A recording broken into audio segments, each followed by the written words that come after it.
Welcome back, everybody. I hope you all had a great week. It's been a busy week. If I look at this, we've almost hit 10,000 subscribers, and a lot of people are new here. They're new to the investing game, and I want to just give a quick outline of what I plan on going over in this video. So I know a lot of people are messaging me, commenting, they're asking lots of questions, and they're new to investing. And last week, I spoke on risk. This video, the most important thing in investing, spoiler alert, I talked about risk in it. And I want to continue on that theme because I think that truly is the most important thing when you enter in investing is making sure that you have your risk understood and controlled so that you're not surprised by things. You're not going into investing anxious and worried about what's going to happen with your portfolio. And I want to talk specifically about how bonds play a role in that. So we're going to be doing a little review of this slice of my portfolio, but also I want to talk about bonds generally and things that I think often get overlooked in the conversation when people mention bonds. And so I'm going to be going over that. The second thing, and I want to hit on some news, Huawei, this Chinese telecom company that manufactures phones. They're not huge in the US, I don't think. I don't think a lot of people even know about them, that they exist in the US, but they've grown massively. In just the past few years, they've gone from a company that's revenued like 10 billion a year to 100 billion a year. So they've grown into a giant company, and they're one of the leaders in 5G technology. And Trump just completely escalated the trade war with China by banning this company from doing any business with US tech firms. So this is a huge move by the US and the Trump administration. And I just want to give some input on this. I know you've probably heard a lot about it. If you follow any of these YouTubers like MKBHD, that he had a video where he explains the whole thing. There's Lou, who he goes into it and talks about the same subject as well. But I felt like their commentary was heavily gauged towards their audience, which are mostly people that are interested in the consumer end of it, how it's going to affect consumers. I want to talk a little bit more about things that I think they overlooked with how it will affect investors. The last thing I want to go over, of course, is the funnest part, the comments and criticism. So I'll be responding to some of those at the end of the video. So here we are with my portfolio. It's gone up to almost $39,000 right now. And what I want to do is I want to show you what I've committed this much money. This represents a lot of my time, a lot of my labor that I've stored up, and I've committed it to a certain strategy. And I want to just give you a broad overview of why I've committed it to this strategy. It relies heavily on dividends. And I found a video that illustrates this strategy and its reliance on compounding pretty clearly. It's by JP Morgan's asset management team. I'll go ahead and play that. Is time on your side? It is if you use it to grow. If $10,000 were invested in the S&P 500 in 1970, it would be worth nearly $300,000 today. If dividends were reinvested, that same $10,000 investment could have grown to over $1 million. Harness the power of dividends and compounding. While water and sun will help trees grow, added nutrients can take them to even greater heights. The same goes for reinvesting. Let's work together to nurture stronger portfolios. So did you catch the important information in that? It said that if you invested $10,000 into the S&P 500 in 1970, that would have grown to $300,000, which is amazing growth right in and of its own. But that same $10,000 with the dividends reinvested from the S&P 500 would have, instead of grown to $300,000, it would have grown to $1.2 million. That's the difference between compounding and not having compounding. This portfolio is a dividend growth investing strategy. That strategy is not something that just a few niche people on the internet like me are using. It's a strategy that major institutions like JP Morgan, Merrill Lynch, and other banks have used for a long time. It's a strategy where you go in and you identify companies that they pay dividends, and dividends are disbursements of cash, of excess cash flow. A lot of these companies like Dominion Energy, Southern Company, these utilities, they have a ton of cash flow. They have regular cash flow, and they can't always reinvest 100% of their money. A lot of times they have more money than they really know what to do with.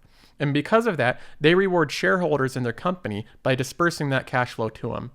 And dividend growth investing strategy, you try to identify companies that have a tremendous amount of cash flow.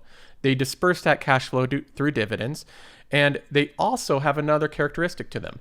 Year over year, they have a tendency to raise the amount of dividends they pay. Those are the type of companies that I'm looking for. Companies that pay me cash flow through dividends, and companies that increase the amount of dividends they pay year over year. So I can buy a company yesterday or last year, like Costco, And I know that the shares that I'm buying for last year are going to pay me more this year. The shares that I'm going to buy this year are going to pay me more next year. That's the idea with dividend growth investment strategy. You try to find companies that are not only going to be able to increase their dividends, but they're going to be able to increase their dividends during hard times as well as good times. When there's a recession, they'll be the companies that continue to win out. That's what I've tried to identify in this portfolio. Now, I know there's lots of questions about whether it's better than a growth strategy or whether it's better about this strategy or value or whatever. Everybody can go and find whatever strategy works best for them. What I'm doing with this show, I comment on news, I show my investment strategy, which happens to be this, and I try to explain my reasoning behind it as well as different investing principles. Now, like I said, I have almost $39,000 in this. This represents a lot of my time and labor, and I take that very seriously. So I'm not flippant with this amount of money. I have in my holdings, one of my biggest holdings, which is 20% of my portfolio, are bonds. The reason I want to talk about bonds is because I feel like, personally, that a lot of the conversations about portfolio allocation, whether you have 20% bonds or 30% or 10% or just going pure equity, no bonds at all, I feel like that conversation becomes way overly simplistic, where people just talk about total returns over a 20-year period and they leave out really crucial imperative data of the in-between of those 20 years. That happens frequently. And I get a lot of people on this channel, a lot of comments saying, I'm 29, I'm turning 30 here soon, but I get a lot of people saying, Joseph, you're way too young to have any bonds in your portfolio. You should be 100% equity. And they have their reasons for it. There's data for it, but I'm trying to explain a lot of different context and nuance of why I choose to hold these bonds. First, before going into the data, I want to explain what a bond fund is, because these aren't bonds that I'm buying. These are funds where they gather together a whole bunch of bonds and they create a fund out of it. And then the fund gathers together all the interest and pays that out through dividend disbursements. I'll go ahead and draw out how this looks. I assume that you have a basic understanding of what a bond is. It's where you loan somebody money, they pay you interest every month, and then it has a certain maturity date. Once that maturity date comes due, they pay you the principal back. If I look at this, here's the difference between what a bond fund is. You have a bond ETF, which is, the ETF is like the basics of a fund now. It's an exchange traded fund. It's like the new version of a mutual fund.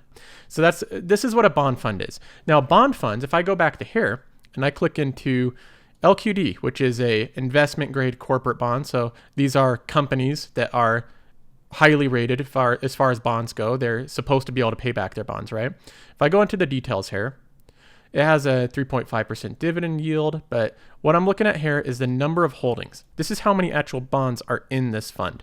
2016. So if I look at this has 2016 currently inside of this.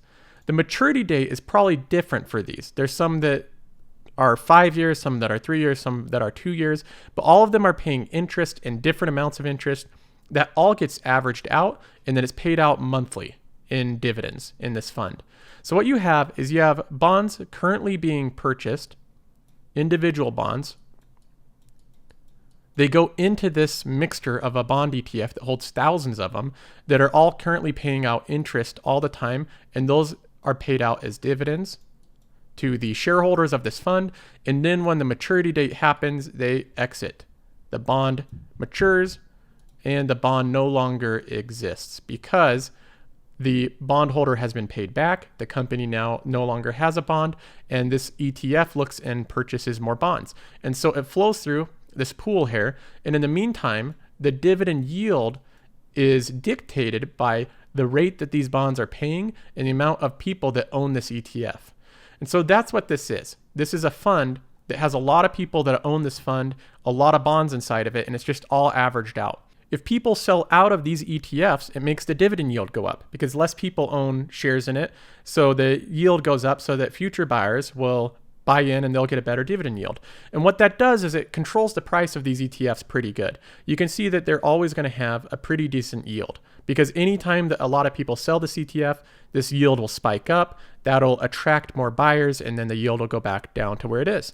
And currently, these bonds don't pay a huge interest. We're in an environment where it's a pretty low yield environment, meaning most of these instruments don't pay a huge amount of yield right now.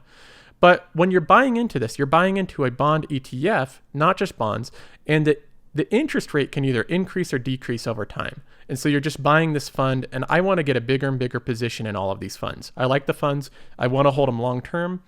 And so I'm planning on just buying more and more of them as I can. Now, part of the problem is, like I said, people get this really simplistic ideas of portfolio allocation. And I want to go ahead and highlight some examples of this, because the individual investor, people that go through and they think that they can handle individual investing, and they looked at the numbers, they said, oh, well, just buying pure equity works out really well. I want to look at the returns of the average investor. I'm going to go ahead and throw this chart up. Okay, so here you're looking at a 20-year return by different asset classes. And on the very right there, the lowest return is the average investor. And this is good data. This is a study conducted by, this is from JP Morgan's asset management team. And look at that. The average investor has a 1.9% return over a 20-year period. That's what they averaged year over year. Meanwhile, the S&P 500 averaged a 5.6% return. We have REITs and gold and oil on the left doing really well over the past 20 years. The reason that I bring this up is not to scare people or to say that you're going to get a bad return if you're managing your own investments. It's to bring up that a lot of the advice is way oversimplistic. When you look at people that show you a graph, and I'll go ahead and throw one of these graphs up, and I'll try to prove the point right here. So here's another one. This one is the performance of different funds. So what I'll do is I'll zoom in on the end outcome of this graph. So these three different lines, they show three different portfolio allocations. One of them is 40% stocks, 60% bonds. One of them 60% stocks, 40% bonds. And the other one is the pure equity S&P 500, which most people say, if you're really young, that's what you should do because it gives you the best return. Well, guess what gives you the best return over the past 20 years? They're right.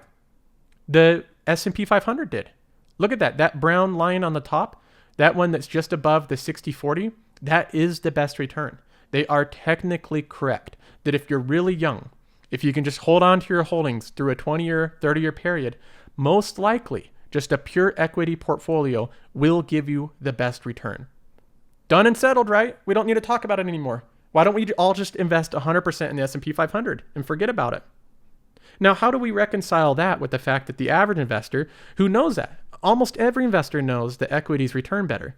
So how do we reconcile that return of the S&P 500 with the average investor earning 1.9% over the same time period? Why is the average investor doing so poorly when they know that the S&P 500 returns the best? Let's go ahead and look at the left side of this graph and actually get into what happened in the middle of this 20-year period, and it might explain a little bit of what's going on here. Okay, so this shows you what would happen, right, if you invested starting in 2007, the peak of 2007, before we start getting into recessions, before we start getting into corrections and bear markets. From 2007's peak to March of 2009, the S&P 500 portfolio lost over $50,000, and that's if you started with $100,000. So you're down over 50% if you invested 100% of your money in the S&P 500. Now let's contrast that to the 60% stocks, 40% bonds. Look at where they are. That blue line, see how far above that is. The mixture of a balanced portfolio, 60% stocks, 40% bonds, far hardly as much, about 25%. And then the 40% stocks, 60% bonds fell far lower as well, like about 15%, only fell, well, even about 10%, it only fell $10,000. Then if we shift a little bit over to the right, let's keep going along this storyline here. So we had the biggest financial recession that this world has literally ever known. The US market went through a financial crisis. We had the subprime mortgage crisis. Unemployment rate spiked past like 9% for a while. People were losing their homes. There was doom and gloom on the news. And investor sentiment was anything but cheery during this time period. If we go to the end of this, when it starts to recover, look in November of 2009. The 40% stocks, 60% bonds portfolio has completely recovered that quickly. Just November 2009, they have all their money back. They're not down anything in that quick of a time period. The 60% stocks, 40% bonds portfolio is pretty close to recovering. They've only lost like $5,000 at this point. Meanwhile, the S&P 500 investors that are 100% in equities, they're still down $40,000 on a $100,000 investment. So they're looking at this big negative $40,000 for this long of a period. The story continues. Let's keep going. October 2010, the S&P 500 barely has made its way back. You're still down $35,000.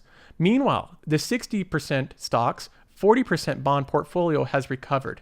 So both portfolios that already introduced bonds in them, 40% or 60%, have already recovered. The 40-60% portfolio, the one where you have 40% equities, 60% bonds, they haven't only recovered, but they're in the green at this point. In October of 2010, your money is already in the green.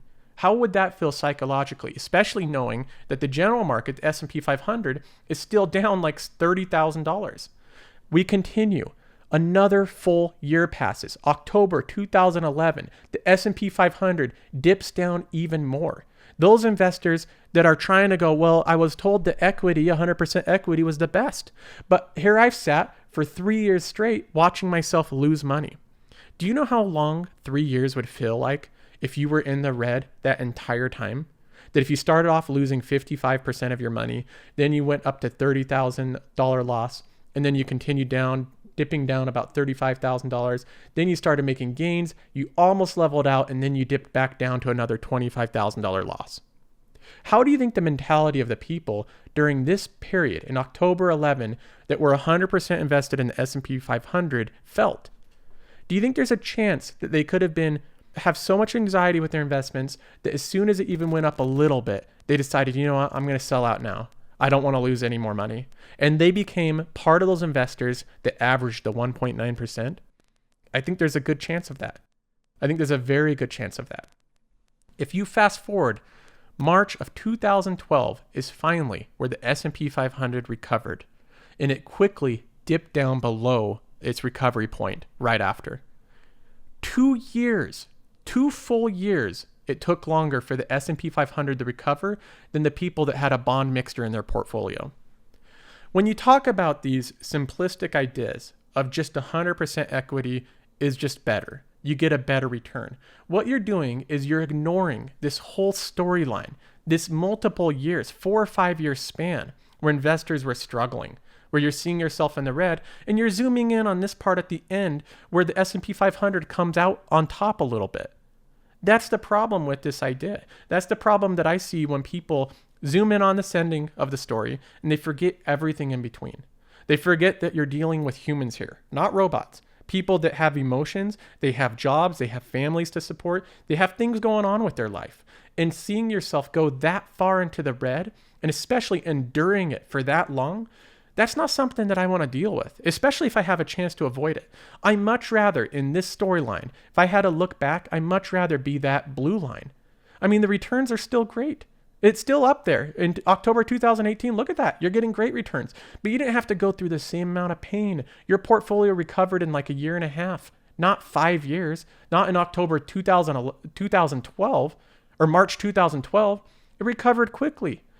So when I look at bonds, when I look at risk, we're dealing with humans here. Humans have emotions. We are not above it all. You're not special where you're only going to make great decisions, that you're going to be able to endure everything when the market comes.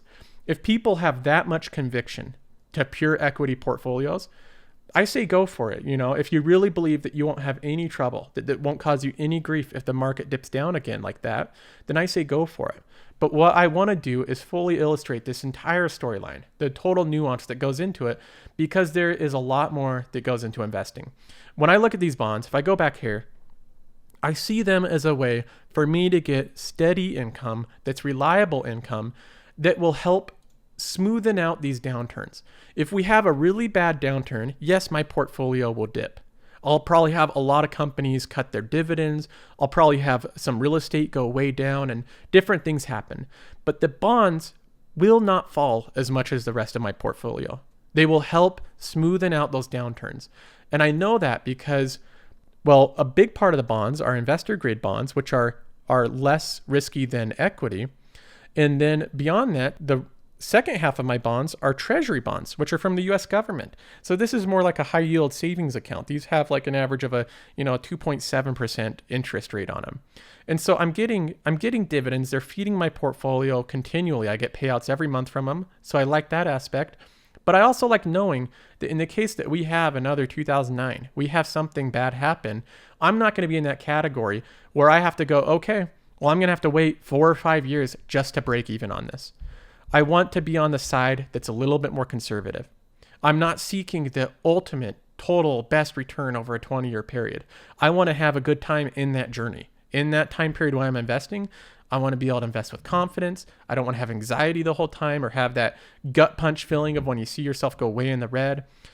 So that's why I hold bonds. That's my reasoning behind it. A lot of people don't agree with it, and that's fine. I'm not saying you're wrong. If you want to do pure equity, again, the last graph of it, you're not wrong. I just know that the average investor over this time period returned a 1.9% return. I think that's heavily because they went off of simplifications. They thought it would be easy to just stay invested during tough times in a pure equity environment. And so to the people following my channel, I hope you seriously consider your risk tolerance, consider your personality in the future, what you're willing to endure if things go into a bear market, because you do want to protect your money. Like I said, if I look at this, I mean, almost $40,000. This is a lot of my money. I mean, I make decent money. I make pretty good money, but I'm not a millionaire. I don't make hundreds of thousands a year. And this is a lot of my money. It represents a lot of time, especially if you take out taxes on like health insurance and Social Security and everything that's taken out of my paycheck before I even get it. $38,700 is a ton of income. And so I treat this with a lot of respect. It's my time. I actually have a respect for this amount of money. And the bonds help me control for risk. The big game you're playing here is risk. You want to be able to control for it. You want to be able to have a fun time investing. This should be a positive thing in your life. It should relieve anxiety. Being able to compound your wealth, being able to have your money act as soldiers going out and capturing these dividends, that should be a positive thing, not something that gives you anxiety. And I know if we look at this graph, I know a lot of people during this time period, it was not a positive thing for them. This was not a fun thing for them. If you look in the recession, it's easy to say, oh, buy the dip, do that type of stuff. I mean, give me a break. If you're in the middle of recession, you're worrying about keeping your job. You're not worrying about buying the dip at that point.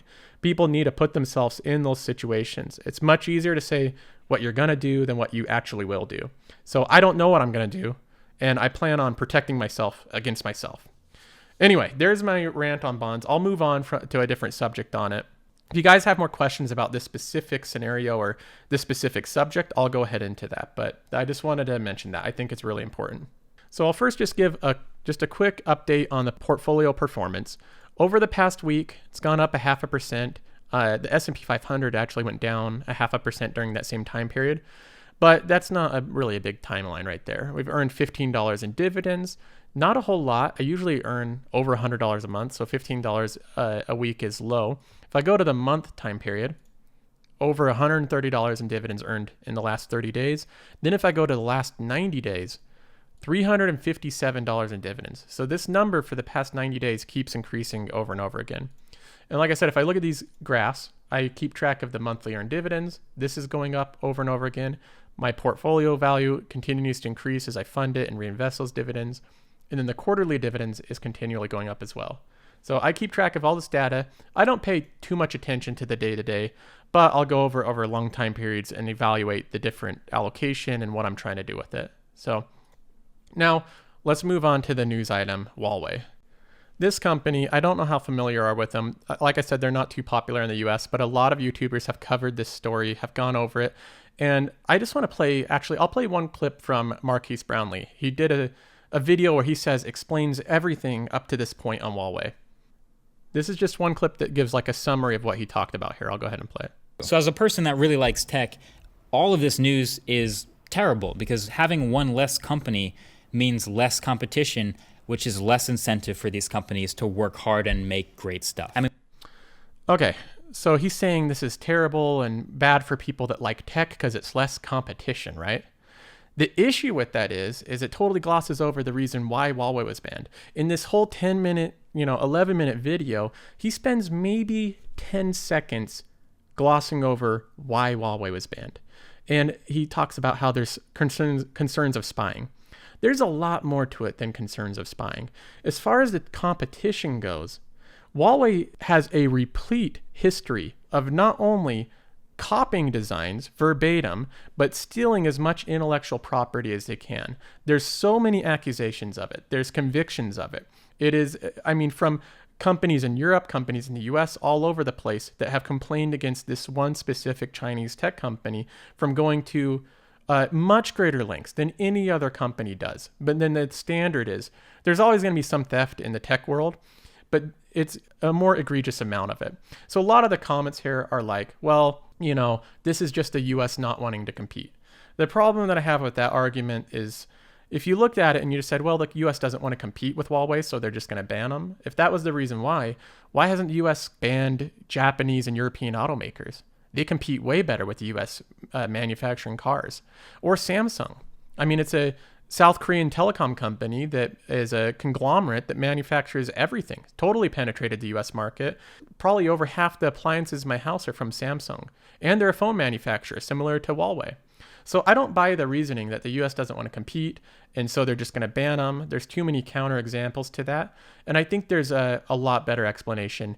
I wanted to just expand on some things to consider when looking at this whole storyline of the possibilities of why the US would ban Huawei. I'll go through a list here. So here is the MacBook, right? We all know what that looks like. Here is the Huawei MateBook. Do you see somewhat of a resemblance there? The designs are pretty much identical. Even for tech standards where they start to look similar, Huawei takes no liberties in making their design any difference at all. Then there's articles like this. This is from Apple Insider. Huawei cloning Apple parts, rewarding employees for tech theft. Chinese Huawei uses dubious tactics to try to reverse engineer technology from Apple and other competitors in electronic markets, a report charged on Monday.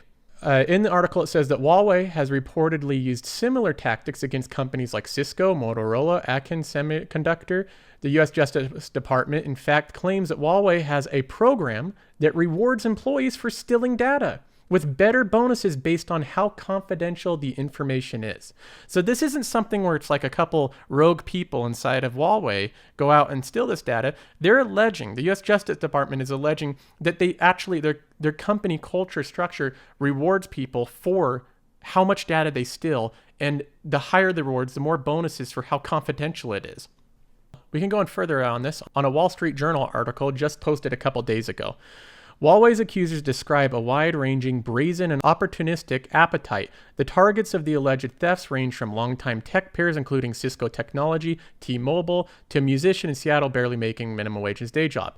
In one case, a relative of Huawei's founder, Ren, who worked for Motorola Incorporated, is alleged to have brought secret details of the U.S. company's technology to a meeting in Beijing. Another suit alleges complicity by Huawei deputy chairman Eric in the secret theft. Now Washington is amping up the pressure on Huawei, citing risks to national security it says that have metastasized as a Chinese firm leapfrogs competitors around the world last week. Later on in this article, it gives more example of thefts. Quote, they have made verbatim copies of whole portions of Cisco's user manuals. Cisco said in a lawsuit, Cisco manuals accompany its routers and its software is visible during the router's operation. Both are easily copied, Cisco said. The copying was so extensive that Huawei inadvertently copied bugs in Cisco software, according to the lawsuit. Huawei couldn't release its router for shipment until it fixed a substantial number of common Cisco bugs contained in the Huawei's routers, for fear of giving away the plagiarism, said former Huawei human resource manager Chad Reynolds in a court filing.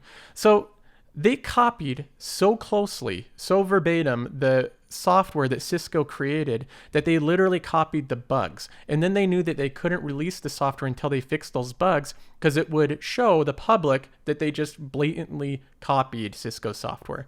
That's the level of copying you're seeing from Huawei. And this isn't the only one. We can keep going with it. Here's another article. Huawei's executive is accused by U.S. startup in involvement in trade secret theft. CNEX Labs claims a top Huawei executive was part of a conspiracy to steal its SSD computers storage from technology with help from China's Siemens University. These type of stories, there are dozens of them. In fact, In this story here, it explains that a lot of companies that know that Huawei is blatantly hacking and stealing their information, their intellectual property, they can't file complaints because they're afraid that it would cause too much of a stir or the retributions would be harsher than the theft. And so a lot of them have stayed silent because of the pressure of not wanting to upset the Chinese and not being able to have their business. And all this theft has allowed them to leapfrog across dozens of companies that have started up in different parts of the world because they're able to speed up their development so quickly by copying other companies. Here's another example. One company that did come forward was Chicago-based Motorola, and its accusations enveloped Huawei founder Mr. N. After 2 decades of investing in China, Motorola in July 2010 accused Huawei in a lawsuit of stealing Motorola's technology for the SC300, a compact base station that connects devices and wireless networking that could be mounted in enclosed buildings in rural areas. They ended up, I think, settling on that lawsuit. But you can look at this, and most companies, I mean, we have little tiffs with other countries of different things. Google will do something like promote its own shoes above competitors, and the EU will fine them like $1 billion for it or whatever. Those type of things are pretty common. But from what I've read about this company, it's to an entirely different level. The whole history is replete with allegations. Huawei's executives, one of them has been arrested in Canada and extradited to the US for different forms of fraud. And so when I look at videos and I see, Marquise Brownlee just saying, well, this is bad for competition, right? That we don't have a great company like Huawei just pushing the limits. That's true that they might, they're competitive and they might help push the limits, but look at how they're getting there. Look at how they're making their gains as a company. Is it coming off the backs of stealing intellectual property by any means necessary from other companies? I think that's a pretty critical part that was overlooked in a lot of these different reviews. For the people saying, this is such a bad thing that the US is banning a company here, I just want to remind people of something and point out something here. Let's go to here. Let's take a look at some of the things that China bans from the US. We have Gmail, Dropbox, Google Apps, Microsoft OneDrive, Slack, Google Play, Hootsuite, Facebook, Instagram, Twitter, Snapchat, Pinterest, Google+, YouTube, Dailymotion, Vimeo, Twitch, Periscope, Pandora, Spotify. They just banned Wikipedia. They've banned New York Times, BBC, Financial Times, Wall Street Journal. They've banned all of Google, all of Amazon Alexa. They've banned Facebook Messenger, WhatsApp, Telegram, so on and so forth. The list just goes on forever. The US is vastly more open and competitive of a market than China's is. If you look at the number of steps they do to make it for people from other countries to compete in their market, it's not even close. As far as how this relates to investing, like I said previously, my thoughts on this was that the Trump trade war, I didn't really consider it too big of a threat because Trump has tied himself to this thing. And I still think that it's not as big of a threat, but I think this definitely elevates it. So now I feel like there is potential for the market to go south more than there was before. If China were to do some type of reciprocal retaliation, like banning some form of Apple in the markets, that would send a lot of fear into the markets and you would see the markets go down. This does elevate the risk in the market right now. I also think on the off chance that China does not retaliate in kind, but they use what Trump's doing as a form of negotiation. So Trump has said, maybe I'll undo this ban if China's able to make a trade deal with me. So he's kind of twisting their wrist with this thing. He's saying, you can make a trade deal and this might go away. Your company might be able to do business with us if we make a trade deal. And so he's putting a lot of pressure on China. They haven't been able to make a trade deal yet. If they come out and they come out all diplomatic and they want to make both people happy from both countries and they make a trade deal, I could see that as being a hugely positive thing.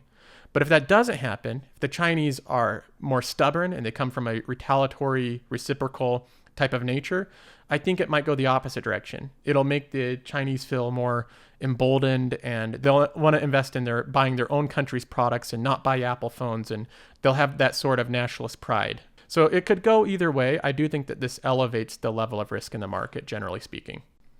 Okay, so moving on from that, let's get to the fun part. This is where I answer some of your questions, respond to some of your criticisms.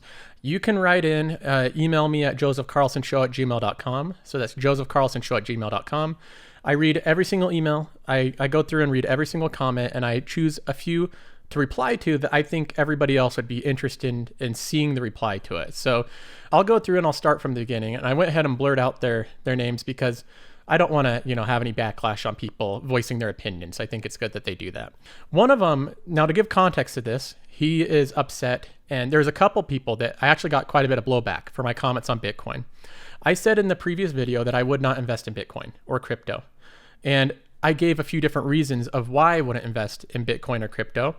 And some people were upset about my comments about that. They seem to be big fans of the technology and the future of it. But I think that they misunderstood the reasons why I don't invest in it. So here's one of the comments. He says, "Man, I enjoy your videos. You got some good content. But man, you got to do some research on the cryptocurrency and Bitcoin. You are so very wrong in everything you said on the video on that subject. Amazon, Facebook, Microsoft, eBay, Fidelity are all working on implementing crypto/Bitcoin. That's just to name a few companies." Okay, so he says I'm wrong on everything on the subject I said, and I don't think I'm wrong on anything I said. You can go back and watch the previous video where I respond to that question about crypto. I don't think I said anything wrong with it. I said that I'm not going to invest in it because it doesn't fit with my methodology. My methodology is investing in what I call productive assets, meaning that they produce something.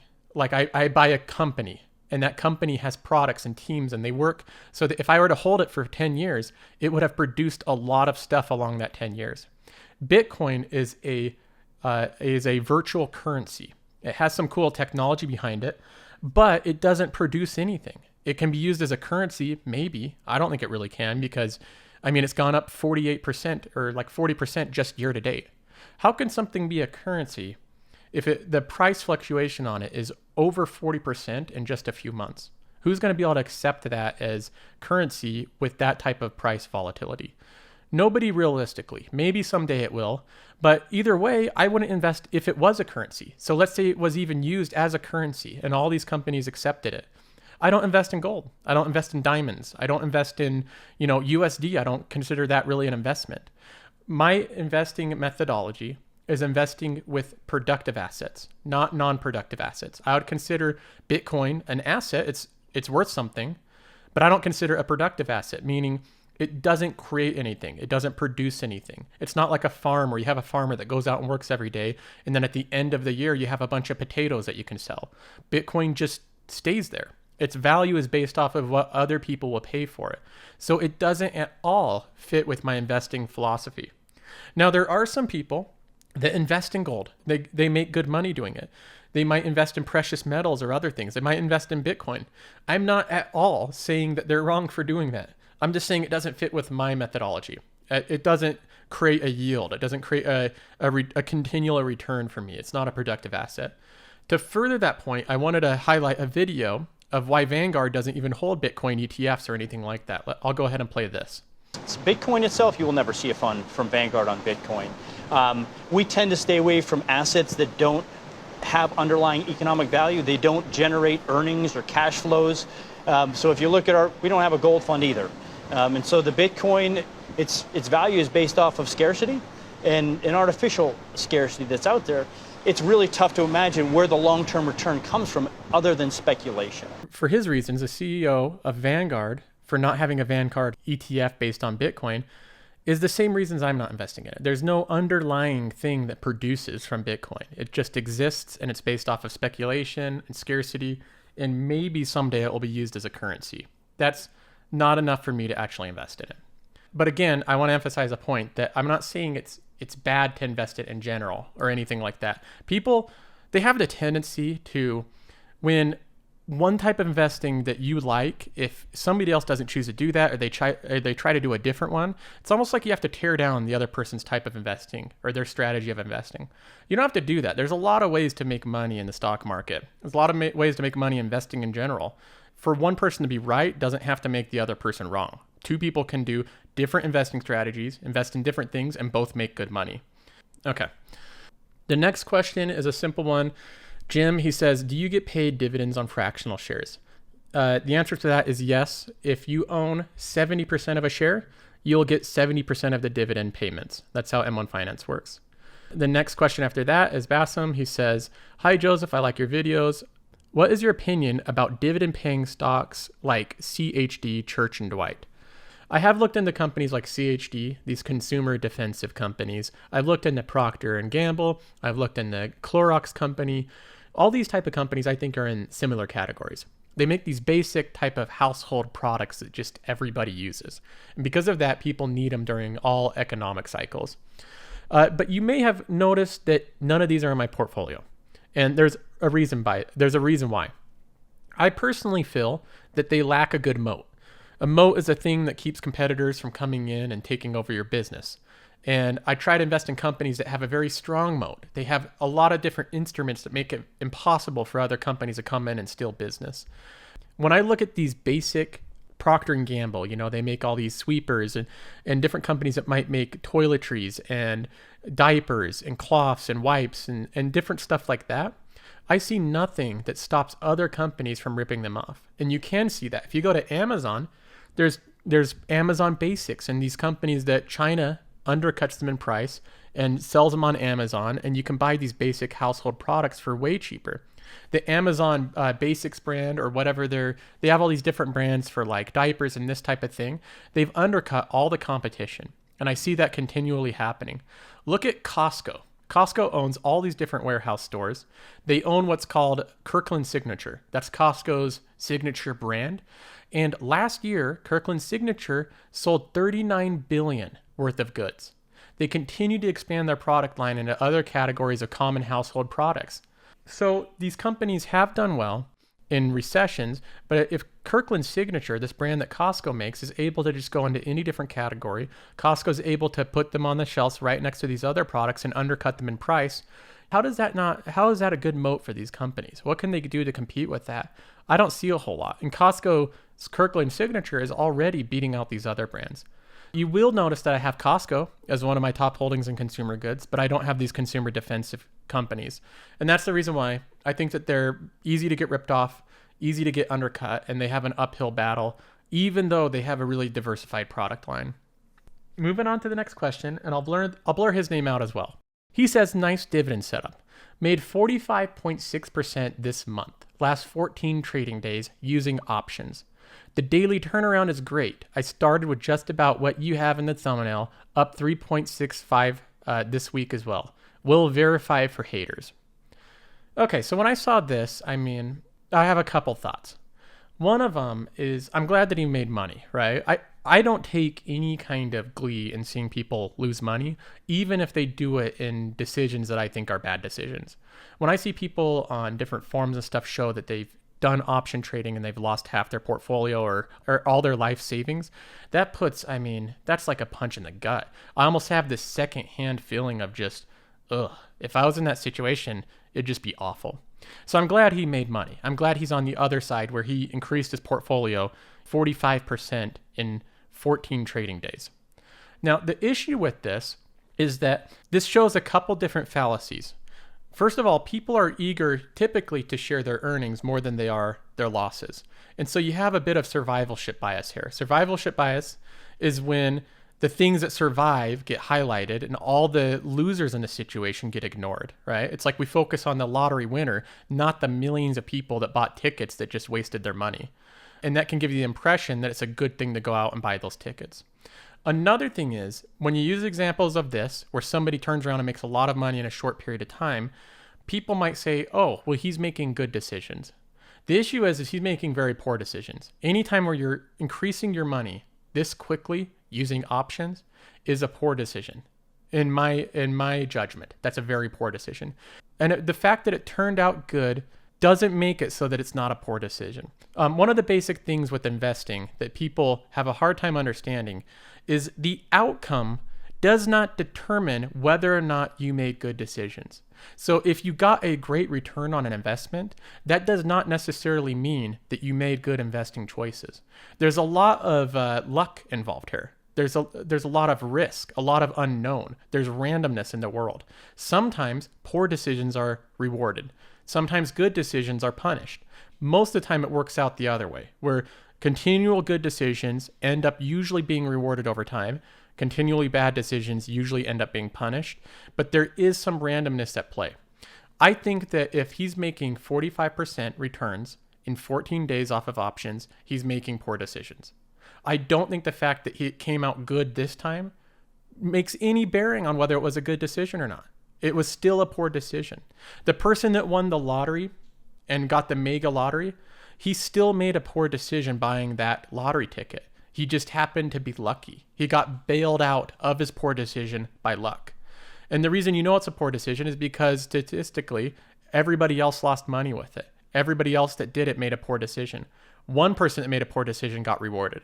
That's a basic logical bit of fallacy. The outcome of a decision does not determine whether it's a good decision. I can go to examples like this. Let me go to this post here. This was just a couple days ago. We have this user who said lost $53,000 today on spy calls. And he goes in, it was deleted later on, but I read this when it wasn't deleted. He had screenshots verifying the losses on it. This Wall Street Bet subreddit is one of the rare places where people will post their losses. But again, we have one person that says he gained 45%. We have another person right here 2 days ago that lost $53,000 and doing the same thing.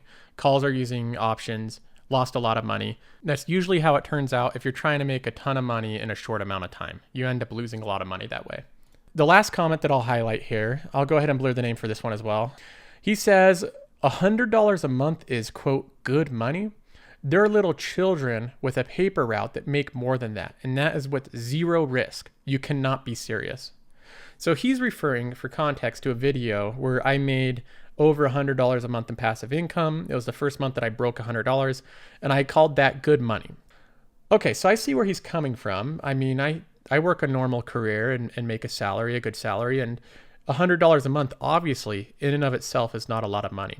What he's missing here is the fact that he's comparing active income with passive income. Active income, like running a paper route, you're having to go out and take your time and spend your time doing that. Passive income is money that I earn while I sleep. I earn it while I eat breakfast or spend time with my kids. It's money just continually in the background paid to me for me not lifting a finger for it. In that instance, making $100 a month is pretty good money for that. Being able to go out to dinner a couple times a month for the rest of your life for free, every single month, over and over again, that is pretty amazing. Now, my passive income is being reinvested so that I can increase that number. And now I'm up to where I'm earning over $130 a month. And that will continually go up. The higher that goes, the more passive income I grow. So I am 100% serious when I say that $100 a month of completely passive income is pretty good money. And having that increase over time is heavily beneficial. In fact, if you look at just the basics of evaluating companies, you notice that companies that continually have to go out and fish for new deals every single day, like running a paper route to make money, that's something where you only get paid if you do it. And you have to do it over and over again to keep getting paid. Companies that have that model, where they have to sell a product over and over and over again, and they only get paid when they make the sale, their valuation is like 10 or 15 times lower than the valuation of companies that run on subscription models. So you look at companies like Adobe that has their their cloud services and Photoshop and Premiere and all of those, where you pay $50 or $100 a month for all of it. Those are valued drastically more, 10 or 15 times more than an equivalent company that would have to continually sell its product over and over again. Having constant residual income has a much higher valuation. Income that you can depend on and you can extrapolate out numbers of years and decades of how long you're going to get that income. Investors value it more. We should value it more as well.